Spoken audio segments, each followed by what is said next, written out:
By late 2008, the global economy was tearing itself apart. The financial sector was collapsing, major automotive companies were failing, and the general public was navigating the worst week Wall Street had seen in decades. Inside Elon Musk's private offices, the situation was even more dire. SpaceX had just burned through $100 million after suffering its third consecutive rocket failure, erupting into a massive fireball mid-flight. At the same time, Tesla was bleeding cash, approaching total bankruptcy. The standard business move was to cut losses and save one company. Instead, Musk sold off his personal assets, including his McLaren sports car, and pushed his absolute last dollars into both failing ventures simultaneously. It defies normal logic. To understand how a person develops the psychological capacity to eagerly risk absolute financial ruin instead of walking away, we have to look at how his baseline for pain was established. Born in 1971 in Pretoria, South Africa, Musk was a deeply introverted child. He possessed an unusual quirk where he would frequently slip into trance-like states, entirely tuning out the physical world around him to visualize complex ideas in his head. This made him a target. He was severely bullied at school, enduring physical beatings that culminated in him being thrown down a flight of concrete stairs and hospitalized. To survive the isolation, he retreated entirely from the physical world. He buried himself in science fiction encyclopedias and a low-memory home computer. He turned to rigorous self-education. When given a programming workbook designed to take a normal student 6 months to complete, he finished it in 3 days, working continuously with zero sleep.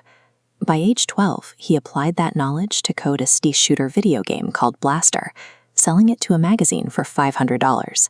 This brutal environment forced him to prioritize cold logic over emotion.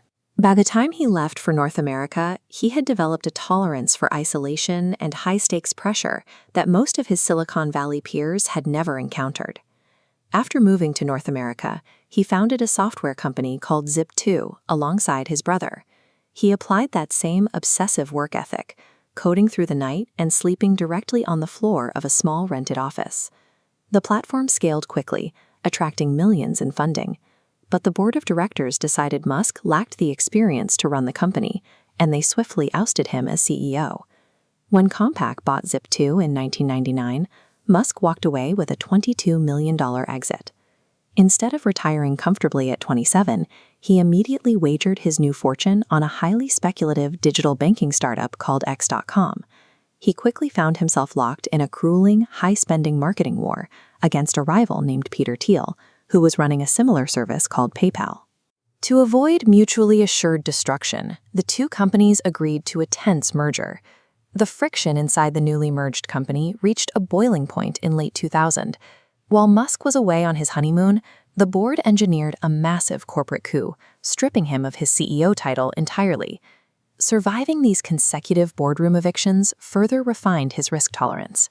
When eBay eventually purchased PayPal in 2002, Musk was armed with a $180 million war chest. Shortly after this massive financial victory, Musk's personal life fractured with the sudden loss of his infant son.